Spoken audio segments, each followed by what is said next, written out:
एक 100 घर था मदीना शरीफ में। 100 घर, थोड़ी आबादी होती थी तो 100 घर बहुत बड़ी तादाद थी।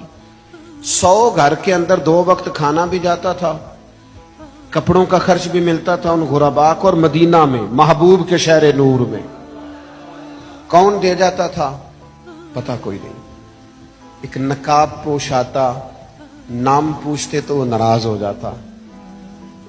फिर अचानक वो खाना आना बंद हुआ, सालों आता रहा।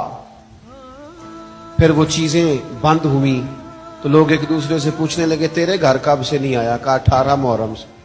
तेरे घर कब से नहीं आया? 18 मुहर्रम से। तेरे घर कब से नहीं आया? 18 मुहर्रम से। वो जब एक दूसरे को तफसीलात बताने लगे तो फिर गुरबा ने मिल के कहा, पता करो 18 मुहर्रम को मदीना शहर से कौन रुखसत हुआ है।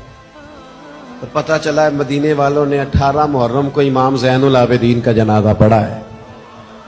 महबूब पाक सल्लल्लाहु अलैहि वसल्लम की औलादे पाक के ये शहजादे 100 घरों में खाना पहुंचाते थे, चेहरे पे नकाब डाल के। इसलिए कि तस्वीरों का शौक नहीं, अखबार की सुर्खियों का जायका नहीं, फेसबुक का पेज चलाने के शौकीन नहीं। ये लोग इन सारी चीजों से बेनियाज, रब को राजी करना है, अल्लाह की रिजा के लिए काम करना है। पीछे पीछे रह के, पीछे हट के, बैक पे रह के, थोड़ा सा दूर हो के, किसी को पता ना चल जाए, किसी को खबर ना हो जाए मेरा और मेरे रब का मामला।